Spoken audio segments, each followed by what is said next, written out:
Hello everyone, welcome to my channel. I know काफ़ी time से कोई नई वीडियो नहीं आई है और उसका रीज़न भी मैंने आप लोगों को बताया था कि क्यों मैं कोई नया लेक्चर रिकॉर्ड नहीं कर पा रही हूँ।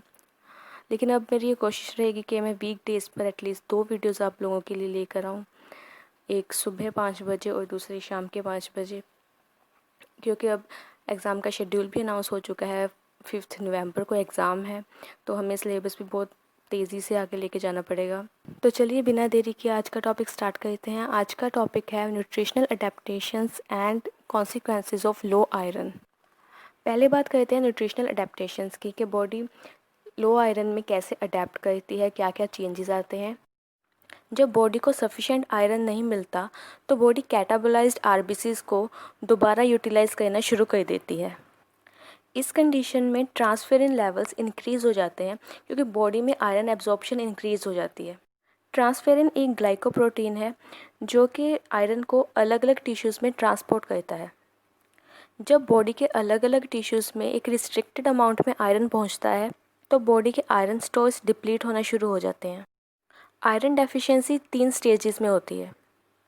पहली स्टेज है diminished total body iron content, second stage है रिड्यूस्ड रेड सेल फॉर्मेशन और थर्ड है drop in HP concentration. First stage में सीरम फेरेटिन कंसंट्रेशन डिक्रीज़ हो जाती है। फेरेटिन एक प्रोटीन होता है जो कि आयरन को स्टोर करता है और उसे एक कंट्रोल्ड फैशन में रिलीज़ करता है। Serum ferritin concentration iron stores के साथ कोरिलेट करती है। सेकेंड स्टेज में आरबीसीज़ की फॉर्मेशन के लिए इनफ आयरन नहीं पहुंचता, जिसकी वजह से आरबीसीज़ का साइज़ डिक्रीज़ होना शुरू हो जाता है। आयरन की इनअवेलेबिलिटी में बॉडी आयरन की जगह पे जिंक को यूज़ करती है और जिंक प्रोटोपोरफायरिन बनाना शुरू कर देती है, जिसे ZPP भी कहा जाता है। जिंक प्रोटोपोरफायरिन्स के हाई लेवल्स आयरन डेफिशिएंसी की सेकेंड स्टेज का इंडिकेशन भी देते हैं। हीमोग्लोबिन प्रोडक्शन बंद होने की वजह से हीमोग्लोबिन कंसंट्रेशन कम हो जाती है ब्लड में। इस कंडीशन को हम आयरन डेफिशिएंसी अनीमिया कहते हैं। यही आयरन डेफिशिएंसी की थर्ड स्टेज है जिसमें हीमोग्लोबिन कंसंट्रेशन नॉर्मल रेंज से नीचे आ जाती है। न्यूट्रिशनल अडेप्टेशंस के टाइम पे आयरन एब्जॉर्प्शन इंक्रीज़ हो जाती है, ट्रांसफेरिन और प्रोटोपोरफायरिन लेवल्स इंक्रीज़ हो जाते हैं। इसके अलावा आयरन स्टोर्स डिप्लीट हो जाते हैं, फेरेटिन लेवल्स और एचपी कंसंट्रेशन कम हो जाती है और आरबीसीज का साइज़ छोटा हो जाता है। आगे आते हैं कॉन्सिक्वेंसेस। पहला कॉन्सिक्वेंस है आयरन डेफिशिएंसी अनीमिया।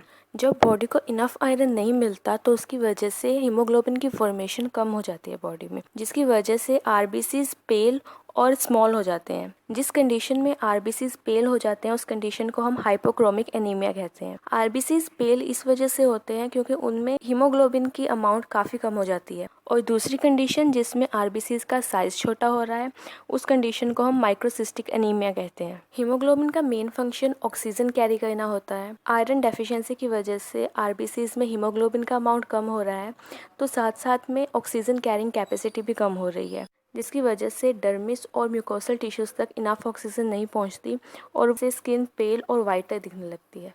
अगले कॉन्सिक्वेंस है फेटीग, डिप्रेस और Moody, weakness, cold hands and feet. Iron deficiency की वजह से ब्लड में ऑक्सीजन लेवल्स कम हो जाते हैं जिसके कारण डिजीनेस फील होती है। Anaemic person rapid heart beat भी एक्सपीरियंस करते हैं क्योंकि कार्डियक सिस्टम को ज़्यादा एफर्ट्स के साथ काम करना पड़ता है हर ऑर्गन तक ब्लड पहुंचाने के लिए, जिसकी वजह से पैल्पिटेशंस होती हैं। अगले कॉन्सिक्वेंस है headaches, fragile nails and hair loss, shortness of breath. Last है आयरन डेफिशिएंसी का अलग अलग एज और अलग अलग जेंडर पे क्या इफ़ेक्ट पड़ता है। चिल्ड्रन की स्टडी और गेम्स में पार्टिसिपेट करने की एबिलिटी कम हो जाती है क्योंकि वो जल्दी थक जाते हैं। मैन की वर्किंग एबिलिटी कम हो सकती है और वुमेन में चाइल्ड बियरिंग का स्ट्रेस फेस करने की एबिलिटी कम हो जाती है। तो ये थे कॉन्सिक्वेंसेस ऑफ लो आयरन। इसके साथ ही आज का टॉपिक यहीं पे ख़त्म होता है। एनवायरनमेंट प्रोटेक्शन एक्ट 1986 का 4th पार्ट बहुत जल्दी आएगा। तब तक आप अपने राइट साइड वाली प्लेलिस्ट पे क्लिक कीजिए और बाकी की वीडियोस देखिए। और अगर आपने ईटियोलॉजी ऑफ लो आयरन अभी तक नहीं देखा है तो आप अपनी लेफ़्ट साइड की वीडियो पे क्लिक कीजिए और वो वीडियो जाके देखिए। Thank you so much.